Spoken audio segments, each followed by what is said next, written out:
Please subscribe and don't forget to press the bell icon to get notified whenever we upload a new video. And you've joined us on our Auto Selector segment here on the show, where our Overdrive editor Shumi joins us as always. Hi Shumi, our first question this week comes in from Nasik. Dhananjay writes in saying that he wants to buy either an SUV or a crossover under 12 lakh rupees.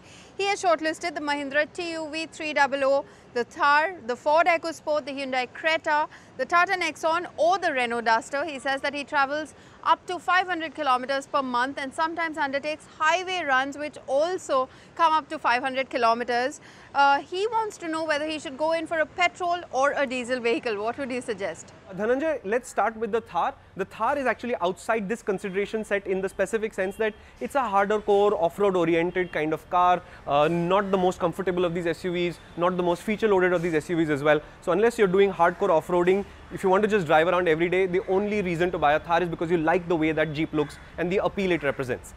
Now, apart from this, the other cars that you've talked about, EcoSport, Creta and Duster are the three choices that to me you should be picking from. The Creta is to be the car for you if you want the maximum features, airbags and all of those things. Hyundai is traditionally very good at it. The Creta is a really good car too. That's why you should get the Creta. The EcoSport, slightly more exciting to drive, new car, the in-car entertainment features are extremely nice. That's the reason to buy the Ford. And if you want a old school proven workhorse, the Duster has proven itself in India over and over again. That's the car to buy. So to me, your choices are the Creta, the EcoSport and the Duster. Decide between the features, that's the Creta, in-car entertainment and drive feel, that's the EcoSport, or an old school workhorse that will just go through everything and survive. That would be the Duster.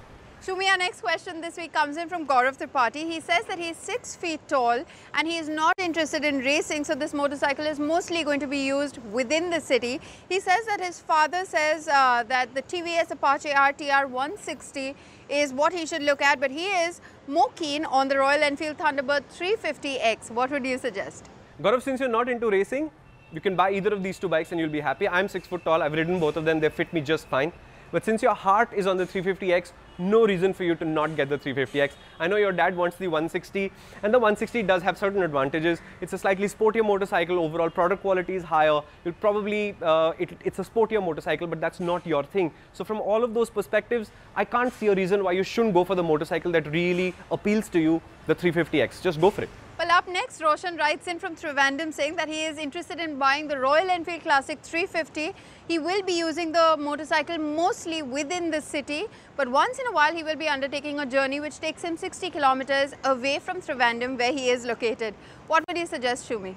If your heart is set on that Royal Enfield, absolutely go ahead and get it. Nothing wrong with them. The product quality used to be something that we would discuss in detail. No longer, the bikes are much better now. And if your heart is set on that gunmetal grey Royal Enfield, just go for it. Within the range, Royal Enfield has a lot of options now. I would say ignore all the limited editions because they don't matter in terms of adding any feature or performance that is really relevant to you. So if your heart is set on that gunmetal grey bike, just go and get it. And our final question this week, Shumi, comes in from Suresh. He writes in saying that he is interested in buying a diesel automatic sedan and is confused between the Honda Amaze, the Honda City and the Hyundai Verna. What would you suggest? Wow, that is a difficult question because none of these cars are actually directly comparable to each other. So how do we decide? Well, the Hyundai traditionally the most feature loaded of all of these cars. So if you want all the features possible, the Verna is the car you should get. If you want more cabin space because you're carrying large families around, just want to be comfortable in the backseat while your driver drives you around, that would be the Honda City. But the car I think you'd be happiest with is the Amaze. It is the smallest car here, but it's a spacious car. It's easy to drive. Getting through city traffic, etc. will be easy. And in general, the Amaze is a very good, well-rounded automobile in general. So to me, the Amaze is the car you should be buying, but there's nothing wrong with the Verna, lots of features, or the City, lots of space. Well, just like the others, if you have any more queries, you can send them to us via helpdesk@overdrive.co.in. That is our email address. You can also send them to us via Facebook or Twitter, and we will get Shumi to answer them for you on the show.